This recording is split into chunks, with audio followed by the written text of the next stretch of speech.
말씀을 통해서 상하고 통해하는 마음을 주옵소서라는 제목으로 하나님 말씀을 상고하겠습니다. 상하고 통해하는 마음을 주옵소서. 하나님께서 구하시는 제사는 상한 심령이라 하나님이여 상하고 통해하는 마음을 주께서 멸시하지 아니하시리이다 그랬죠. 자, 이 시의 그 표제를 잠깐 보면 51편 시작에 보면 다윗의 시, 인도자를 따라 부르는 노래, 다윗이 밧세바와 동침한 후 선지자 나단이 그에게 왔을 때, 이렇게 표제가 되어 있습니다. 우리가 잘 아는 대로 사무엘 하 11장 다윗이 밧세바와 간음한 사건이 기록되어 있고요. 사무엘 하 12장 나단 선지자가 다윗에게 가서 책망하는 말씀, 이 책망을 듣고 선지자를 죽이거나 대적한 것이 아니라 내가 하나님께 범죄했다고 고백한 그 사건이 오늘 시편 51편의 표제, 배경이 되는 것을 우리가 알 수가 있습니다. 그리고 오늘 17절의 제목의 말씀에 상하고 통해하는 마음을 달라 그랬죠? 상하고 통해한다는 말씀의 뜻을 생각해 봅시다. 여기 상하다라는 말은 부서졌다 이런 뜻을 갖고 있습니다. broken, 영어로 깨어졌다 이 말입니다. 그리고 여기 통해한다는 말은 짓눌렸다 이런 개념을 갖고 있습니다. 어떤 느낌이냐면 도자기같이 단단한 것이 깨어진 느낌, 그렇죠? 또는 토마토나 어떤 음식들 있죠? 이 음식들을 갖다가 이렇게 짓눌러서 쫙 즙을 짜내는 것처럼 짓누르는 느낌. 그래서 우리 마음이 그렇게 상하고 통해하는 심령이 되게 해달라고 지금 고백하고 있는 것입니다.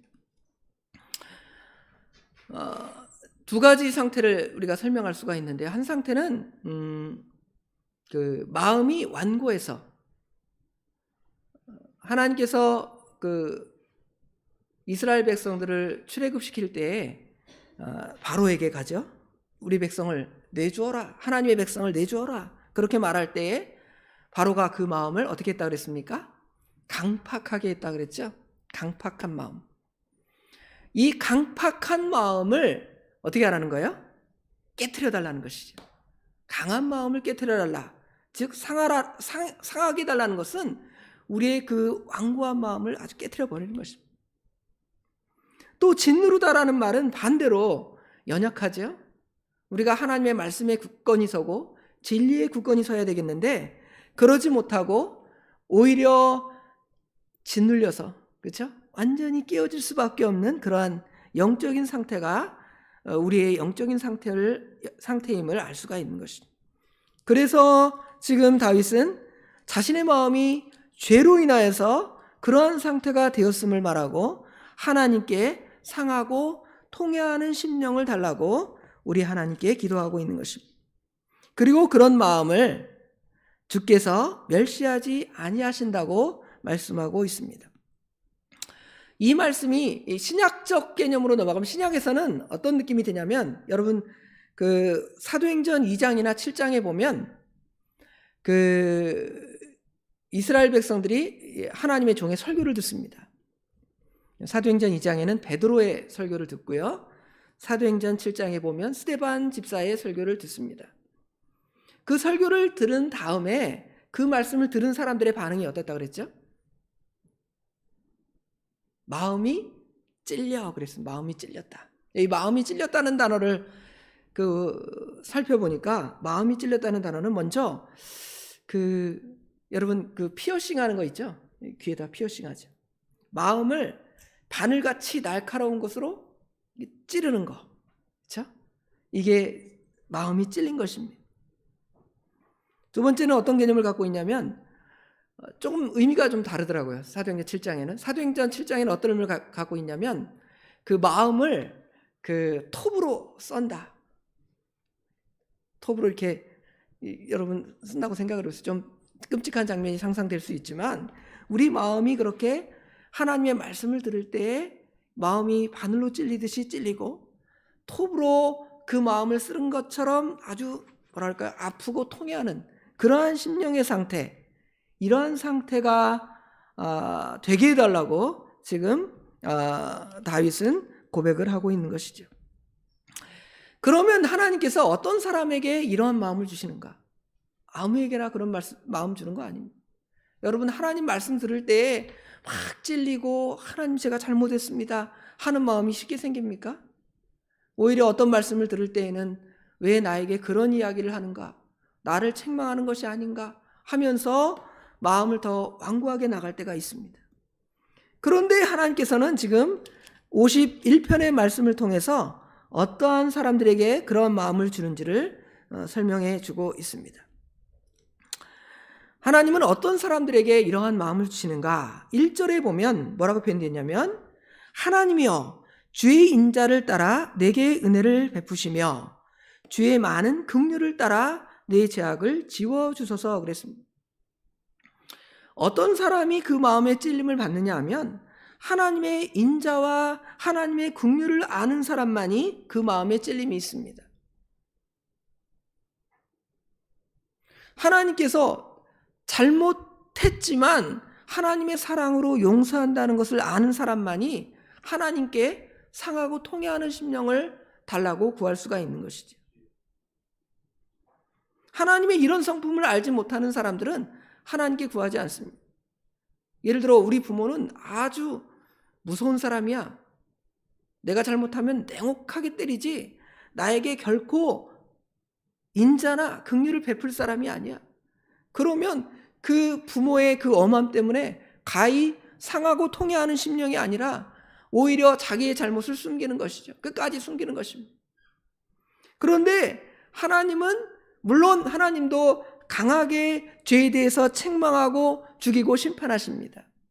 그러함에도 하나님께서는 그 심판으로 그 사람을 죽이는 것이 아니라 그 징계를 통하여 우리 믿음의 성도들을 바로 서도록 하는 하나님의 인자와 긍휼이 그 가운데 있습니다. 그래서 여기 1절에 하나님이여 주의 인자를 따라, 주의 인자를 따라, 그렇죠? 주의 많은 긍휼에 따라. 즉 이게 하나님이 주시는 겁니다. 상하고 통해하는 심령이 내가 상하고 통해하는 심령을 가져야 되겠다, 그런다고 내가 상하고 통해하는 심령을 갖는 것이 아니라 하나님께서 그 마음을 주셔야 됩니다.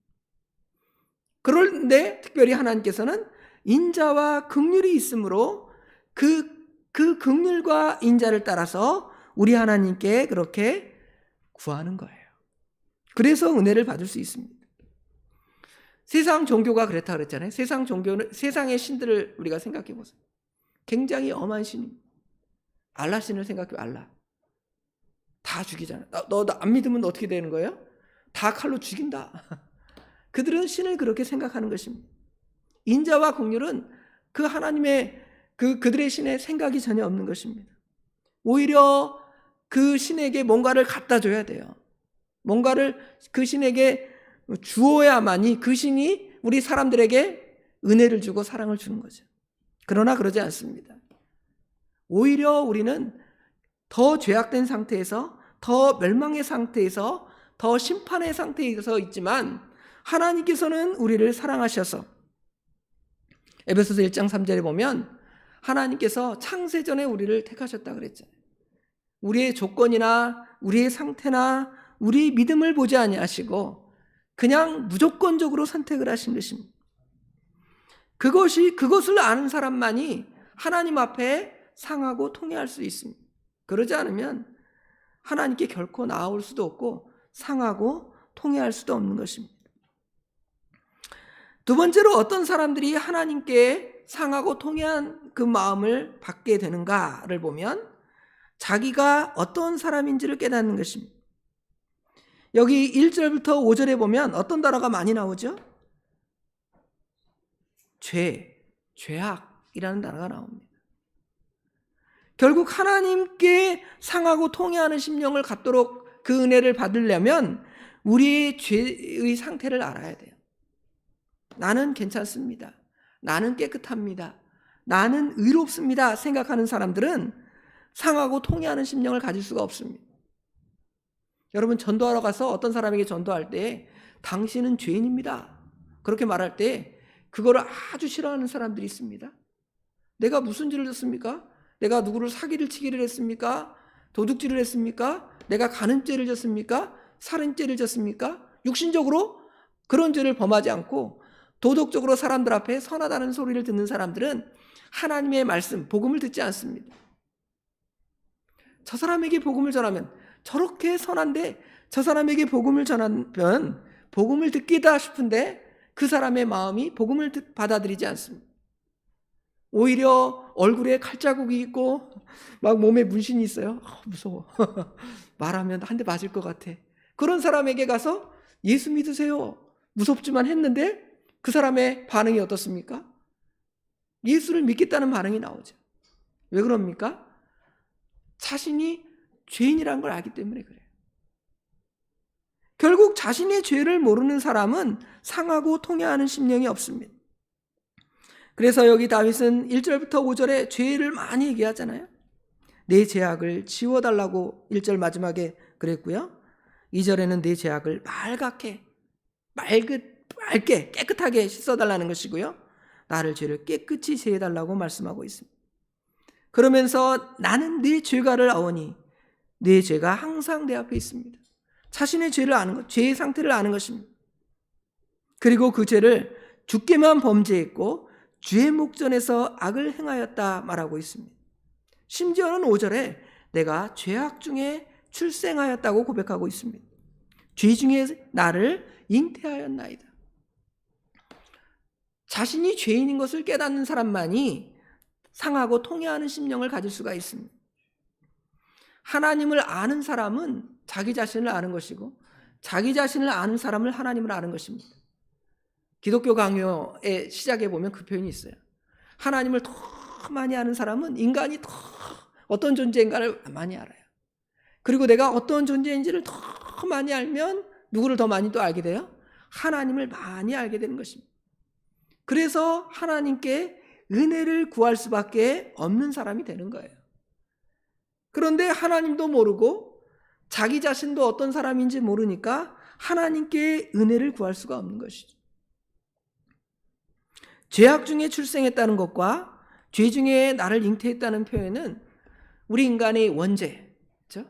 우리 인간의 원죄에 대한 이야기가 벌써 시편에 표현되어 있음을 알 수가 있어요. 모든 인간이 다 죄 가운데 있음을 로마서 3장 10절에 의인은 없나니 하나도 없다고 말하죠. 그 상태를 지금 다윗이 알고 있어요. 결국은 지금 예수님을 다윗이 결코 보지 못했습니다. 복음을 우리처럼 아주 뚜렷하게 아는 게 아니에요. 앞으로 자기보다 1000년 후에 올 자기의 후손, 다윗의 후손 가운데 그리스도가 날 예언, 아주 그걸 가지고 믿는 거예요. 그런데도 그의 고백에 자신이 죄악 중에 출생함을, 어머니가 죄 중에서 자신을 잉태하였음을 알고 있다는 것이죠. 하나님의 은혜가 아니면 결코 살 수 없는 존재라는 것을 알고 있습니다. 그렇기 때문에 지금 죄를 지적할 때 내가 주께 범죄했다고 말할 수가 있는 것이죠. 내가 어떤 사람에게 죄를 좀 범했습니다. 그거 돈 물어주면 되죠. 남의 거 훔쳤는데 남 한 대 때려 얼마 주면 되죠. 그 정도의 수준이 아니라는 것이죠. 이 죄가 하나님께 범죄하였음을 깨닫는 것입니다. 세 번째로 상하고 통해하는 심령을 가지려면 어떤 사람이 되어야 되냐면 우리 주님의 성령님이 그 안에 거해야 돼요. 여기 10절, 11절, 12절에 보면 하나님이여 내 속에 정한 마음을 창조하시고 내 안에 정직한 영을 새롭게 하소서. 나를 주 앞에서 내쫓아내지 마시며 주의 성령을 내게서 거두지 마소서. 주의 구원의 즐거움을 내게 회복시켜 주시고 자원하는 심령을 주사 나를 붙드소서 그랬죠. 주님의 성령이 우리 안에 거하는 사람이 찔림을 받는 거예요. 성령이 없으면 말씀을 듣고 감동이 없는 것입니다. 물과 성령으로 거듭났다 그랬죠. 거듭났는데 성령이 우리 안에 오시면 하나님의 말씀이 들려지고 그 말씀을 통해 내가 죄인임을 깨닫고 나는 죄인으로소이다. 나는 죄인 중에 괴수입니다. 그렇게 고백을 할 수가 있게 되는 것이죠. 그리고 그런 사람만이 상하고 통회하는 심령을 갖게 되는 것이죠. 그리고 그런 사람만이 하나님의 은혜를 받게 되는 것입니다. 그러면 이렇게 상하고 통회하는 마음을 가진 사람에게 하나님이 어떤 은혜를 주십니까? 그런 사람의 죄를 우리 주님께서 깨끗이 씻어 주십니다. 여기 지금 하나님께 내 죄를 씻어달라고 고백하잖아요. 내 죄악을 지워주소서, 나를 맑게 씻어주소서, 내 죄를 깨끗이 하소서. 7절에 우슬초로 나를 정결하게 하소서, 내가 정하리이다. 나의 죄를 씻어주소서, 내가 눈보다 희리이다. 9절에도 주의 얼굴을 내 죄에서 돌이키시고 내 모든 죄악을 지워주소서. 죄를 씻어달라고 그렇게 구하잖아요. 구하면 어떻게 됩니까? 우리 주님께서 씻어주신다 그랬잖아요. 깨끗하게 우리 죄를 죄 없는 사람으로 만들어주시는 거예요. 요한일서 1장에 보면 우리 찾아봅시다.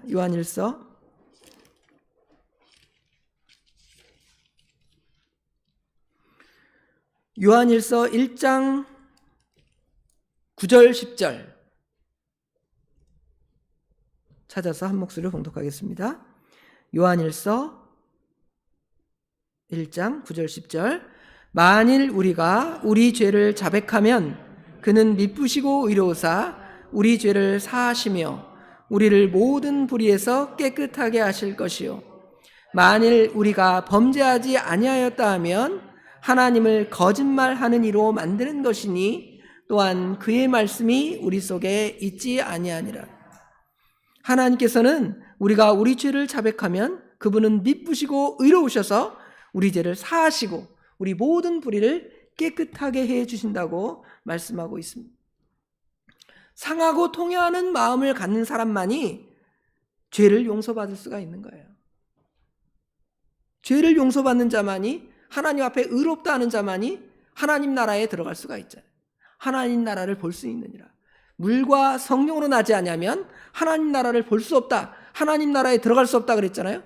물과 성령으로 거듭난 자는 상하고 통회하는 마음이 있어서 그 죄를 자백하고 회개하고 하나님의 은혜를 구하며 하나님께 나아가는 것이지. 그런 사람에게 이제 하나님께서 즐겁고 기쁜 소식을 들려주십니다. 여기 8절의 시작에 보면 내게 즐겁고 기쁜 소리를 들려주사 주께서 꺾으신 뼈들도 즐거워하게 하소서 그랬죠. 즐겁고 기쁜 소리. 기쁜 소리가 뭐예요? 기쁜 소식. 복음이죠, 복음. 복음이라는 말이 지난주에 우리 주일 오후 예배 때 목사님이 구원을 어떻게 하지 말라고 그랬죠? 구원을 갖다가 이제 경홀히 여기지 말라는 것이죠. 그런데 구원의 복음을 경홀히 여기지 말라고 그랬잖아요. 구원의 복음. 예수 그리스도의 그 복음, 십자가의 대속, 예수 그리스도의 피 흘리심의 복음을 우리로 하여 듣게 하신다는 것입니다. 기쁜 소식을 듣게 하십니다. 즐겁고 기쁜 소리를 들려주사. 이 즐겁고 기쁜 복음을 들으면 어떻게 되냐면 주께서 꺾으신 뼈들도 즐거워한다는 거죠.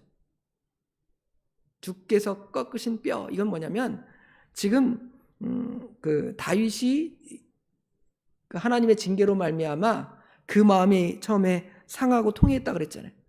짓눌린 마음, 깨어진 마음, 그렇죠? 주께서 꺾으신 뼈. 여러분, 뼈가 아프다. 이게 뭐예요? 뼈가 아프다. 여러분 그런 표현 있잖아요. 뼈 때린다. 뼈 때린다는 말이 무슨 표현이에요? 이 사람이 아주 그냥 그 전곡을 찔러서 그 사람을 아프게 하는 거잖아요. 그렇죠?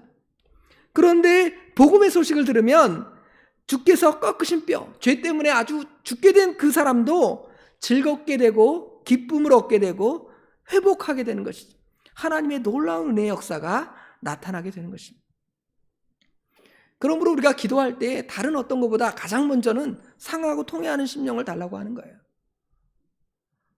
하나님께 나와서 이런 심령이 없이 하나님께 은혜를 받기를 원하십니까? 나는 괜찮습니다. 나는 떳떳합니다. 나는 일주일 동안 잘 산 것 같아요. 내가 무슨 나쁜 짓을 했습니까? 하고 고개 뻣뻣이 들고 하나님께 나오는 사람이 하나님의 은혜를 받는 것이 아닙니다. 오히려 세리처럼 저 성전 끝, 저 예배당 끝에 앉아가지고 여기 앞에 감히 당당히 나오지도 못해요. 내가 그런 사람인데요. 죄인 중에 내가 괴수라고 고백하는 그 사람에게 하나님의 은혜가 들려지는 거예요. 누가 더 의롭다함을 얻고 돌아갔다 그랬습니까? 세리와 바리새인 중에서 세리가 더 의롭다 하심을 듣고 돌아갔다 그랬잖아요. 그리고 상하고 통회하는 자의 기도를 우리 하나님이 들어주십니다. 17절 오늘 아까 읽었던 본문에 하나님의 구하시는 제사는 상한 심령이라 하나님의 상하고 통회하는 마음을 주께서 멸시하지 아니하시리라. 그 마음을 멸시하지 않으니까 그 마음으로 하나님께 기도하겠죠. 기도하면 그 기도를 우리 하나님이 당연히 들어주시겠죠. 그리고 그 예배를 받아주시고 그 모임을 하나님이 은혜롭게 하시는 것입니다. 여기 18절 19절에 보면 주의 은택으로 시온의 설을 행하시며 예루살렘 성을 쌓으소서.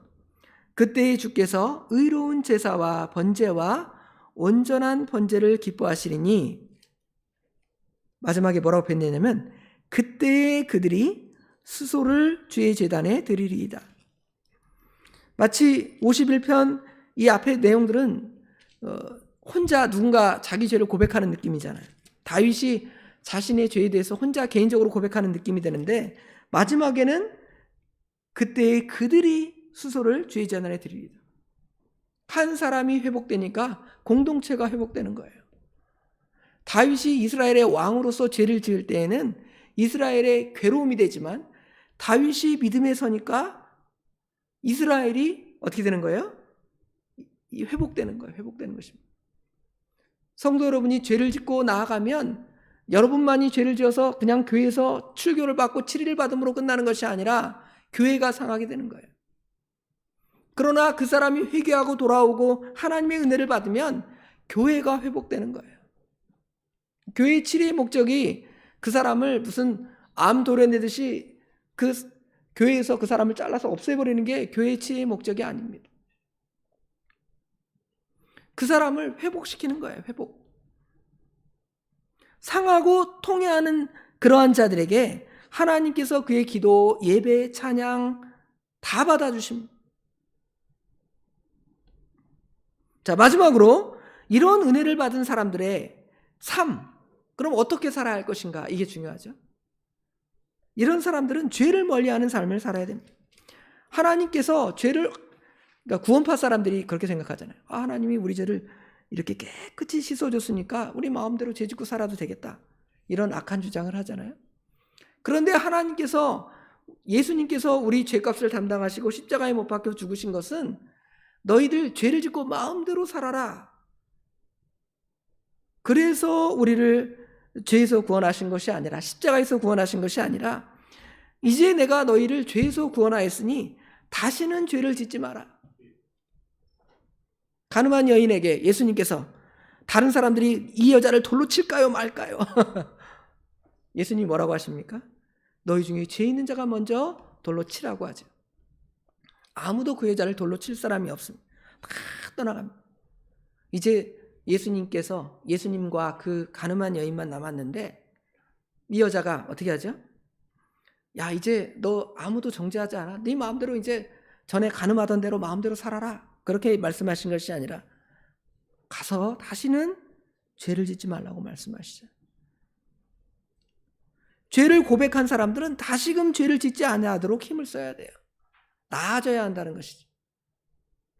똑같이 주일에 와서 죄를 고백하고 새벽에 나와서 죄를 고백하고 하나님 용서해 주세요 하고 눈물 뚝뚝 흘리고 돌아가는데 다시 똑같은 죄를 계속적으로 반복하는 것입니다. 그거는 상하고 통회하는 심령이 아닙니다. 하나님을 속이고 예수님을 속이는 것입니다. 성령님을 속이는 것입니다. 그 죄가 물론 우리 인간이 연약해서 다시 죄를 지을 수도 있습니다. 그러나 그때마다 더 통회하는 심령이 되고 더 통회하는 심령이 되니까 그 죄가 점점 줄어들게 되는 것입니다. 그리고 마지막에는 죄가 어떻게 되는 거예요? 그 사람에게서 떨어지고 멀리 나가는 것입니다. 죄가 이제 그 사람하고 상관없는 것이 되어야 한다는 것입니다. 우리 믿음의 사람들의 상태가 그래야 한다는 것입니다. 그리고 그런 사람들은 이제 하나님을 찬양합니다. 하나님을 노래합니다. 14절 15절에 보면 하나님이여 나의 구원의 하나님이여 비 흘린 죄에서 나를 건지소서 내 혀가 주의 의를 높이 노래하리이다. 15절에 주여 내 입술을 열어주소서 내 입이 주를 찬송하여 전파하리이다. 이런 사람들은 이제 하나님을 찬송하는 그런 삶을 살아갑니다. 어떤 찬송이 좋은 찬송이에요? 구속의 은혜를 찬송하는 찬송이 좋습니다. 심령이 답답할 때에는 구주의 십자가 보혈로 이런 주님, 그죠? 나주를 멀리 떠났다. 하나님 나 이런 상태에 있습니다. 그러면서 이런 상태가 반복되는 거예요. 우리 믿음의 사람들은 좀 이상해요. 구속의 은혜를 깊이 깨달으니까 막 감격이 넘쳐요. 찬송할 때 막 신나게 찬양합니다. 그렇죠? 그런데 또 어쩔 때는 어떤 마음이 또 들 때가 있냐면 죄가 생각이 나서 갑자기 막 눈물이 뚝뚝 나고 갑자기 마음 심령이 상하는 거예요. 다른 사람들이 볼 때 어떤 사람처럼 보일까요? 정신 나간 사람, 조울증, 갑자기 웃었다가 갑자기 울었다가 이상한 사람이네. 그런데 그게 믿음의 사람으로서는 영적인 상태가 그런 것이 어떻게 보면 지극히 정상적이에요. 구속의 복음의 은혜를 들을 때, 찬송을 부를 때 기쁨이 넘치다가도 내가 죄 가운데서 넘어질 때에는 이렇게 상하고 통회하는 심령이 되어서 하나님의 은혜를 구하는 것입니다. 또 이런 사람들은 하나님의 복음을 전파합니다. 13절에 보면 그리하면 내가 범죄자에게 주의 도를 가르치리니 죄인들이 주께 돌아오리이다. 이 표현을 보면 신기해요. 지금 51장에 등장하는 시인이 죄인이잖아요. 죄인인데 누구를 또 가르쳐요? 여기 13절에 범죄자에게 주의 도를 가르친대. 야 너나 잘해라 그러죠. 너나 잘하지 무슨 네가 누구를 가르친다 그래. 그런데 우리 믿음의 사람들은 우리가 죄인이고 죄 가운데 빠져 사는 사람들이지만 그래서 상하고 통회하는 심령으로 하나님의 은혜를 구하는 사람들이지만 이제 그런 은혜를 받은 사람들은 또 뭐를 할 수 있습니까? 그 상태에 있는 사람들에게 하나님께 돌아오도록 권면할 수가 있는 것입니다. 복음을 전할 수가 있는 것입니다. 가르칠 수가 있는 거예요. 그런 은혜가 우리 가운데 있습니다. 복음을 전파할 수가 있습니다. 그리고 그런 사람들은 하나님께서 함께 하시는 거죠. 그런 사람들에게는 여기 10절에 보니까 하나님이여 내 속에 정한 마음을 창조하시고 내 안에 정직한 영을 새롭게 하소서. 날마다 새로워지는 거예요. 중생한 사람들의 삶은 그냥 중생을 단회적으로 생각하면 예수를 믿을 때 우리가 중생합니다. 그렇죠? 그러나 우리 삶은 날마다 새로워지는 거예요. 삶이 새로워지는 거예요. 예수를 믿을 때 그것은 시작점이고 이제 죽을 때까지 우리 삶은 매일매일 새로워지는 거예요. 중생과 성화 그러죠. 성화. 이런 사람들은 아까 말한 대로 우리 안에 정직한 영, 정한 마음, 여기 정한 마음이라는 말이 여기 정하다는 말은 깨끗하다 그 말이에요. 마음을 굳게 정했다 그 말이 아니라 우리에게 깨끗한 클린한 마음을 우리에게 창조해 달라는 것입니다. 날마다 깨끗한 마음이 되게 해달라는 거예요. 마치 샘에서 새로운 썩지 않는 그 샘에서 샘물이 계속 솟아나듯이 우리 영에 주님의 은혜를 받으면 그것이 계속 샘솟듯이 나와서 우리 마음을 기쁘고 즐겁게 하는 것입니다. 이러한 상태가 되는 것입니다. 이런 은혜가 우리 가운데 있습니까? 그러지 못하면 이 시간에 하나님 우리에게 상하고 통회하는 심령을 주셔서 하나님의 은혜를 받고 우리 마음에 샘솟듯한 기쁨, 즐거움, 하나님의 은혜가 우리 가운데 차고 넘치도록 해달라고 우리가 하나님께 구하는 거예요. 그러면 하나님께서 그것을 멸시하지 아니하시고 무시하지 아니하시고 너가 무슨 낯짝으로 하나님 앞에 그렇게 말하느냐 하지 않습니다. 하나님께서는 아무리 큰 죄인이라도 그 죄를 우리 주님 앞에 고백하기만 하면 용서해 주시고 받아주신다는 것이죠. 멸시하지 아니하신다는 것입니다. 예수님의 십자가 상의 그 강도, 주님과 함께 있기를 원하잖아요. 한편 강도가 네가 평생 동안 그 못된 짓을 하고 십자가형을 받는데 나의 은혜를 받기를 원하느냐? 하지 않습니다. 내가 오늘 나와 함께 낙원에 있으리라 그러잖아요. 하나님의 은혜가 있습니다. 그런 자에게도 하나님의 은혜를 주시는데, 여러분 물론 죄라는 것이 하나님 앞에 다 똑같은 엄청난 겁니다. 큰 죄나 작은 죄나 하나님 앞에 어떤 죄는 큰 죄고 어떤 죄는 작은 죄입니다. 그게 아니라 그 강도의 죄나 우리의 죄가 하나님 앞에 똑같지만 하나님의 뭘 받을 수가 있습니까? 하나님의 용서와 사랑과 회복의 은혜가 있다는 것이죠. 그래서 우리는 우리 하나님께 이런 마음을 갖게 해달라고 하는 거예요. 이 시간에 상하고 통회하는 마음을 주사 그 모든 것을 회복해 해달라고 우리가 다 같이 기도하는 시간이 되기를 원합니다. 기도하겠습니다. 아버지 하나님, 은혜와 사랑을 진심으로 감사합니다. 오늘 또 금요 철야 기도회를 저희들이 허락하사 하나님께 나오게 하시고 말씀을 통하여 우리들에게 상하고 통회하는 심령을 달라고 구한 다윗의 그 심정을 다윗의 심정으로만 생각하지 않게 하시고 우리의 심정이 되어서 우리의 죄악들을 우리 주님 앞에 토로하고 하나님의 은혜를 구할 수 있도록 우리 하나님 도와주시옵소서. 모든 것 우리 주께 맡깁니다. 우리 하나님께서 함께 하실 줄 믿사옵고 예수님의 이름으로 간절히 기도드리옵나이다. 아멘.